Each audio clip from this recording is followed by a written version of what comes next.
that working? Yes. G'day fellas. How we doing? Do we remember the original Twilight Zone? Of course we do. Look at this thing. I really wanted to have a good close look at the relationship between the ball joint of the tread here and the overall heel width.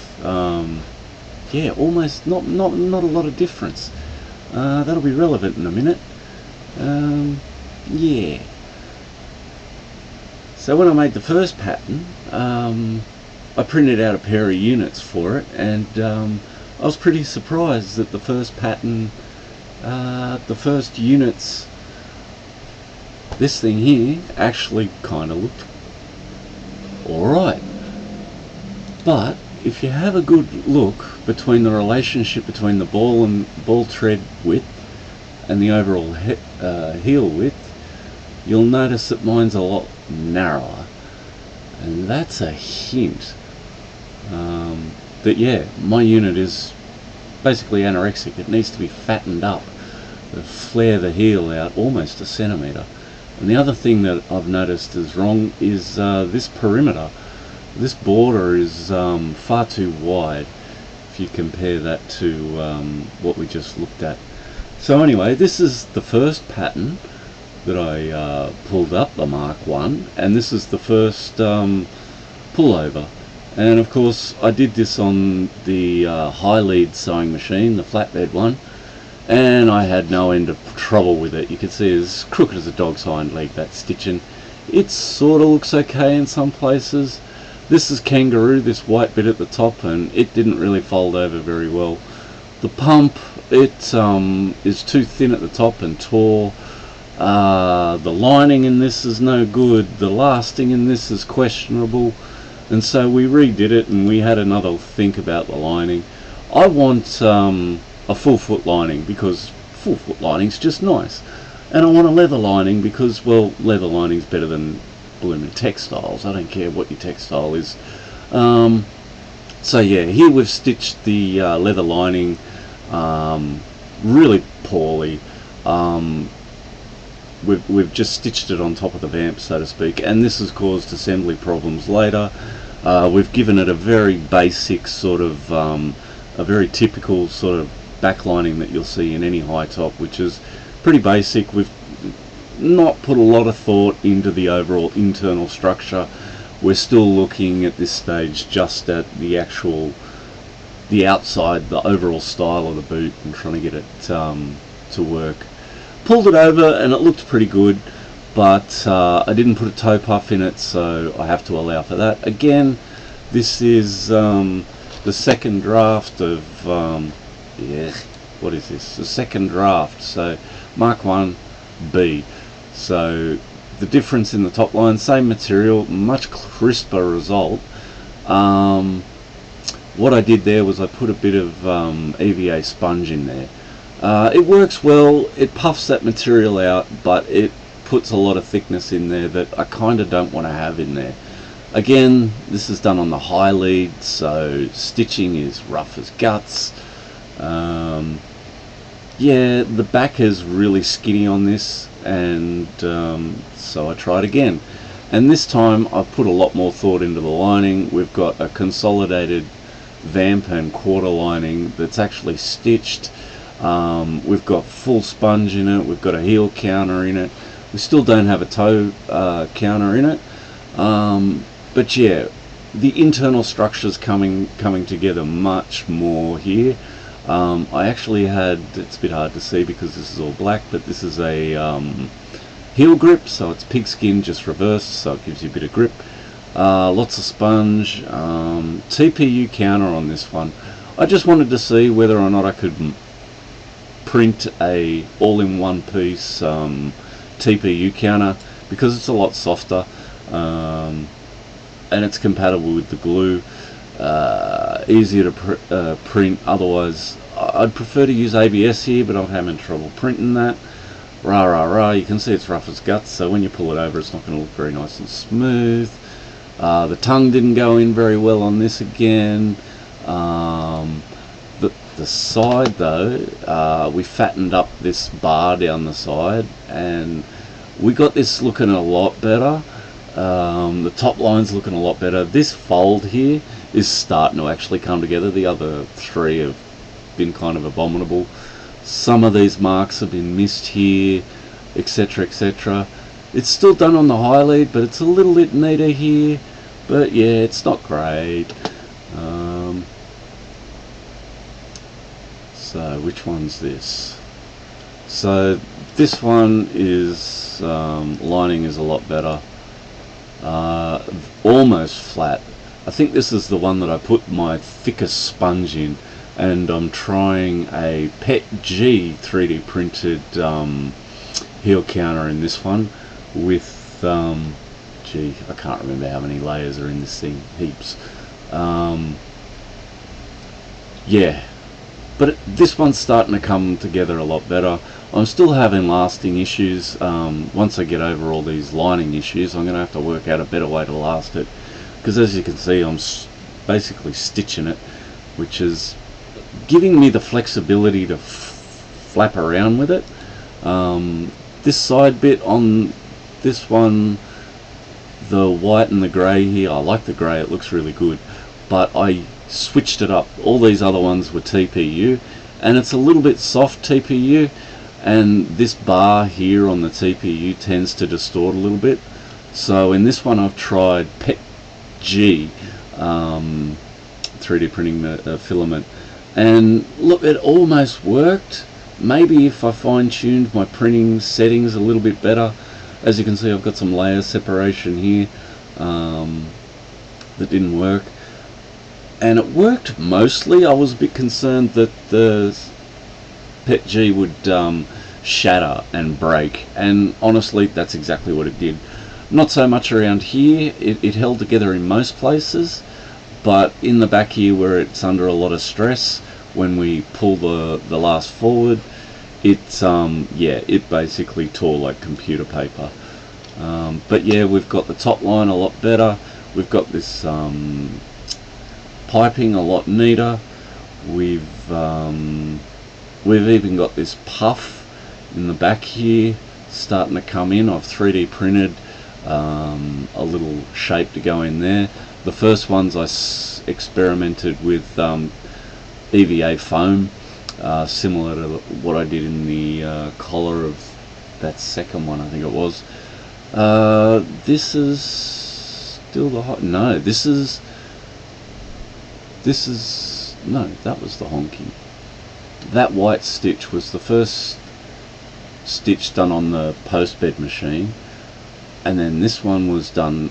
That one was the first one done on the post bed machine. Right, okay, so I didn't even notice, but you can see the finer stitch in the first one. It's a lot chunkier. Obviously I've had to freehand that, whereas the new machine, it's a twin needle machine, so the twin needle twin stitch looks really nice. Even this stitch looks kind of nice, but yeah, it's a bit wonky over the TPU. Oh, well, this one's PET G, but it's yeah, it's a bit wonky through here, but yeah, other than that, this one's starting to come together. Again, this one, the big difference apart from all that is the sponge is really thick. It's almost 2 centimeters worth of sponge, and it's kind of nice, but it's way too much if I ever edit and post the machining of it. And so this is the Mark III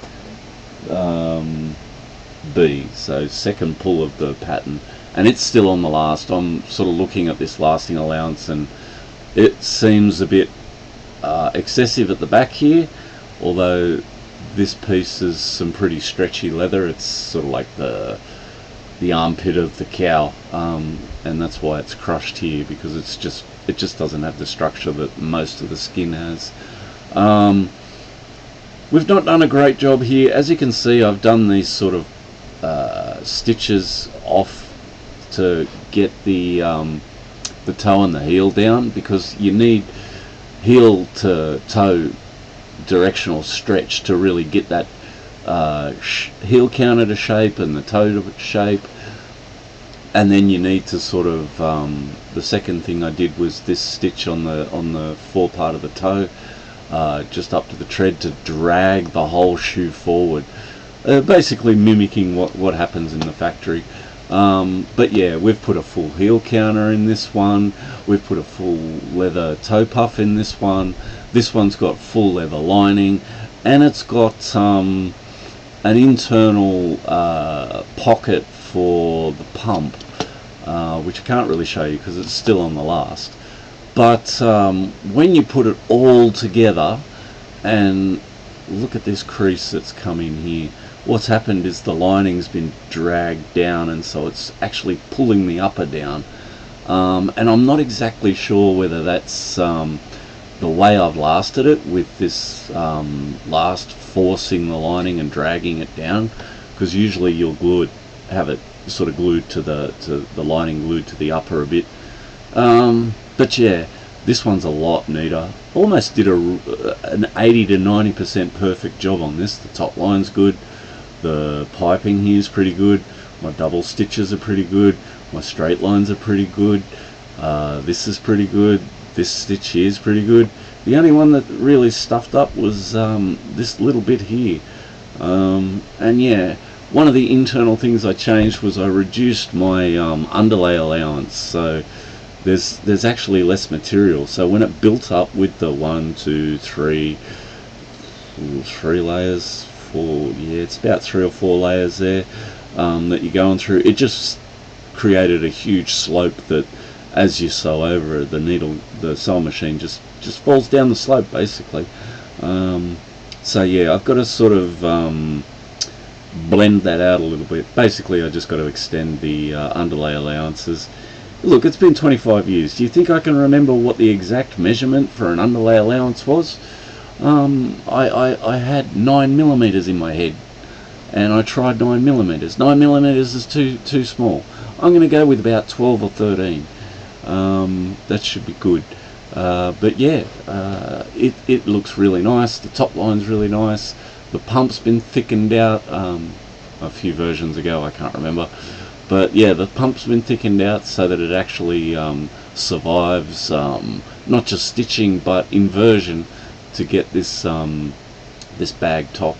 The pump, yeah, that works. The foaming TPU, really nice and soft, functions beautifully. Still kind of rough. Can't get the detail I want without spending thousands on a really cool printer. But she looks really nice, don't she?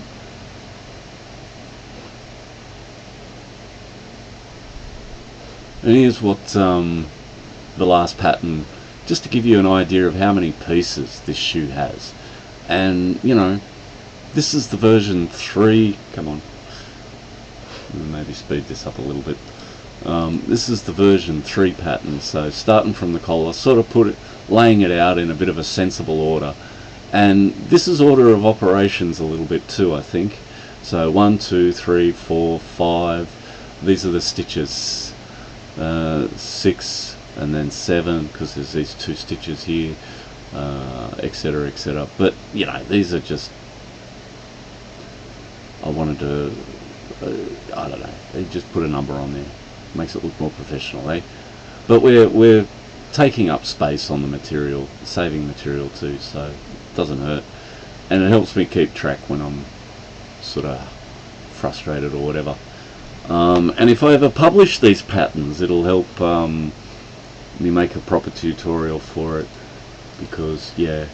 But yeah, just laying everything out, the pumps, the components.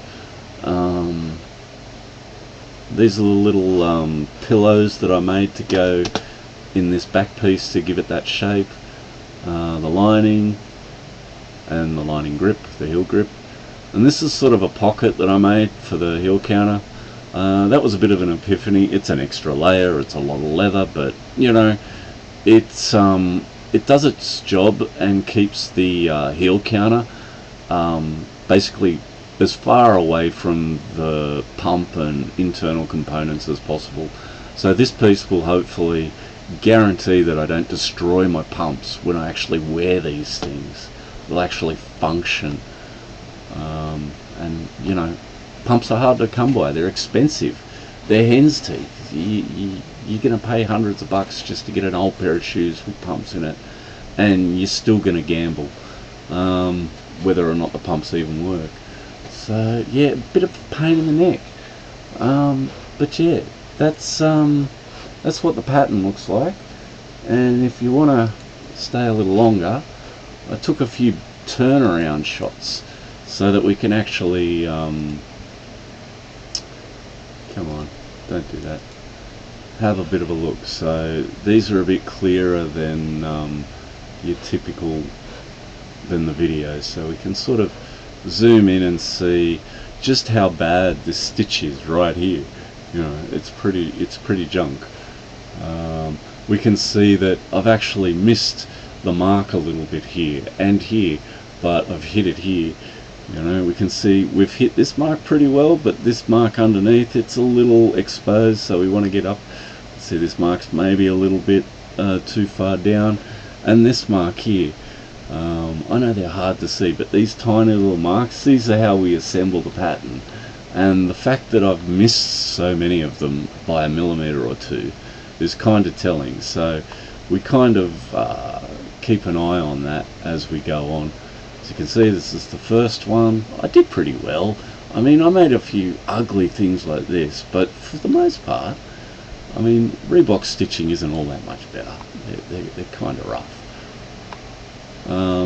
So yeah, you can see how skinny this back is. This is just way too skinny. We can have a nice look at the unit. We can see that it's got dog ears all over it, and I've not glued it straight. But yeah, this perimeter, that's the big thing, and the narrowness in the heel. I've got to flare that unit out a bit because it actually looks anemic.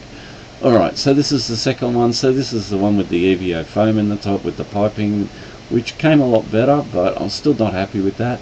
It mainly looks good because it's white and you can't see it. Top line's pretty good. Rah. Stitching still bloomin' terrible. Look how far off these are. These are not good. I went around this corner nicely and totally buggered up that one. Alright, so what else? We got the front. So this is the one, this white stitch again, if you remember. This is the changeover. This is the first stitch with the post to the Hong Kong post sewing machine. And this pump is one that it's different to all the rest. This one's the one that actually kind of looked decent. It's not good enough though. I don't think it's good enough for actually, like, I couldn't, you could maybe do it if you had a decent printer, but yeah, I can't do it. But yeah, you can see how this has sort of worked. You can see, the lighting doesn't really show it, but yeah, this kangaroo leather, it's really soft, and these are actually the texture in the foam that I put in there, which is not great. But yeah, you can see again, these are problem areas with these materials building up. Yeah, this is still the high lead sewing machine. It's pretty rough, but yeah, oh, we're back to 1. Okay, so these got mixed up. That's great. I thought I named them so that they go through properly. That's not good. Okay, I'm pretty sure that's 1 Mark II. Alright, so 2 Mark A. Alright, so this is the first one. We fattened up the thingy. Was this high lead? No, this was the first one with the Hong Kong. So this is the post machine. So that's why this looks really nice. It just stuffed up there. I've dropped a stitch, but the rest of it looks pretty nice, if I do so say. Bit messy up here. I still was working out how to actually, this is where we need to access to insert the pump. So there needs to be, an opening in there to get into the pocket. So I was still working out how to do that. We got the pump looking a lot nicer there. It's a half Stevenson pump. It's still kind of fuzzy, but look, who's going to get this close? This is the one with the thick sponge, way too much sponge. And when you compare how much sponge is actually in the Reeboks, they do look fat like this, like the Reeboks, but there's not actually that much sponge in it. The fatness comes after manufacture from the inflation of the pump, I think. So yeah, this is the one with the TPU counter. So you can see how this rough counter, even though it's just a little bit, shows through the leather. It's got to be smoother. But the best thing on this one is I got this back piece really nice and puffy. So yeah, that's nice. But we've missed our mark at the top here by about 1 mil. And yeah, there's a trick I was forgetting to use here. So because this piece goes round a corner, this piece on top is basically the outside track, and this piece underneath is basically the inside track. So I need to add 1 millimeter or so, and the same with the back here too, to allow for the material's thickness around this thing. And that mistake is causing me grief everywhere. The top line really looking bad. No.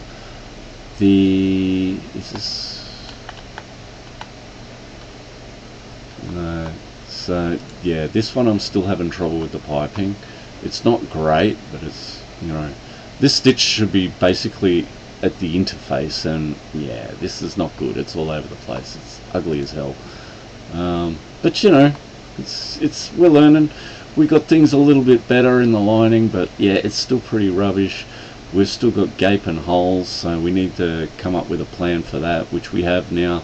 The lining's still, yeah, it's looking bad because of all this sponge. Yeah, we're just going to drop that sponge, I think. Yeah, so up to the 3. Again, this is the Pet G. This is the new machine. This is the thick sponge throughout. This thing's fat. And look at that back profile. Isn't that nice? Finally got it. We're getting, I think this is the one. So I eventually bit the bullet. So the best way to get this piping is, it's all depending on skiving, how you skive it. You need to skive this material pretty much exactly to half its thickness, so that when you fold it, it basically its original thickness. And doing that by hand and with material this thin is not fun and not really good. So I cheated. This is a piece of kangaroo, and it's really thin. It's like 1 millimeter thin, and it's really soft. So basically what I did, instead of skiving it, is I cut one piece to the normal pattern with the allowance on it, and then I cut another piece which mirrors this line here, and you can just see a shadow where this piece comes in. So it doesn't come here, but it creates a step right here, so that when I fold it in, it sits and glues right into that step, and basically it sits flush, as you can see. I was really happy with that. I mean, got a bit messy here, but it's essentially the stitch has gone in there, which is great. And yeah, she's fat, she's full of sponge. We're kind of liking that. You know, we're getting neater. The new machine's making us look good. Yeah, the Pet G, it's broken there, you can see. But yeah, the Pet G just, yeah. Maybe if I layered it up like a composite material, you know. Actually, that stitch looks half decent in there. But again, it really failed in this back stitch. Oh, you can see it poking out. So you can see how it perforated it, and it's just broken. This piece is all broken. Yeah, I could maybe try it again sometime with like if I fine tune my Pet G printing settings a bit, I can maybe get layer adhesion a little better. But yeah, I think we'll just go back to TPU. Yeah, we've finally started to get this back dip working with the thing, and I still haven't remembered to put the extra millimeter in here, which means I haven't been able to really. I basically want this gap gone, and have this on top like the Reeboks are, and yeah, we still haven't put that in. So yeah, I've already started making. And the lining is starting to be. So this line is supposed to be. It's the same line that I used to align it on the face of the shoe. So by putting it on the lining here, I can check both sides to see how close the lining is, and that's pretty good. This little wrinkle here is the only wrinkle in the whole thing, and I think that's, yeah, it's just because of all the material that's coming up here. So yeah, we've made a more trimmed down and stepped off version of this for the Mark IV. But yeah, that must have been Mark 3A. So this is Mark 3B. So yeah, look at that. This is where it all fell off. We hit our mark, but we missed our alignment, so to speak, I guess. Can't remember whether this mark was supposed to be that one. I can't see one for here, but there should be one. And yeah, this is concerning. I had to go back and have a look. So when you put these little sort of rubber or plastic inserts in stuff, they tend to do this, drift. So yeah, when I first came across this problem in the factory, basically it was a little square insert rubber logo, like this, but this has got an extra piece, so that actually short circuits the problem and actually makes it harder to fix. I'm sort of wrapping my head, because if you just cut a slot out and put a rubber logo in there, like Reebok used to do on the side, this is what the machine tends to want to do, is it wants to drift away from the rubber. And so if you make your cutouts a little bit smaller by about 1 millimeter or so, you eliminate that, or basically it moves, it does what it wants, but it ends up where you want it because it stretches. But yeah, I haven't really addressed that problem yet, but I've messed around with the whole shape and basically redone everything. I've changed the angle here because you can see how it's sort of sitting off the last, and that's partially because I've not been able to pull it down a little bit more. It's a little loose on the toe, and it's a little loose here. It's partly because of that, but it's also partly because this angle is a bit what would you say, a bit straight. We need to put another degree and angle this center line for the back here out a little bit, so that when you pull here, it sits here. The upper will go forward. It'll hopefully pull this out. Yeah, but we'll adjust this with the lining pattern. It was a little short here, so we'll make it a little longer. The actual underlay, lasting allowance, is a little short. It could do with a couple more mils, but yeah, this one, yeah, we've got to address this. But yeah, I'm not so worried about the outside look of the thing. That's not good. But yeah, we're just pulling it over to see that it fits. What I'm really worried about is where this line sits. You see how it sits? I think that's pretty good. And considering this is still a little loose, if we took this into a factory and put it on a toe lasting machine, it'd probably sit almost dead flat, because it'd go down. You could pull it down a little bit more. So yeah, part of my frustration is rewriting my thinking for doing this at home with no machines. We're getting there. Look at that nice top line, beautiful.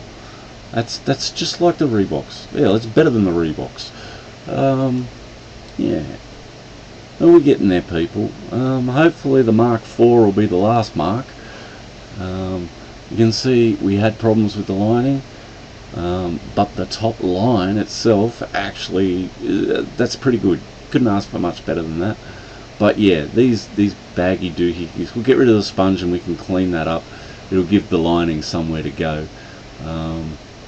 But yeah, we've almost got rid of this bloomin' gap here. This is what I want it to look like all the way along. But yeah, pretty nice. We still haven't realized when I cut this pattern that I need to put a bit more in here, and same with this. So yeah, that's going in the Mark IV. But we've fattened her base out, and yeah, she's giving us the eye.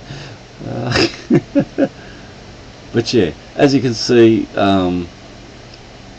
this tells me that it's not pulled forward enough, and I told you already, but you can see it's a little bit. If I went back and pulled those in just a little bit more, this would all pop in. And I've not really lasted it properly. It's still open around the sides, so it hasn't really sucked in. But yeah, that's kind of where we're at, peeps. Yeah, what do you reckon? Anyway, like, subscribe, leave a comment, buy us a coffee, all that good stuff. Thanks, guys.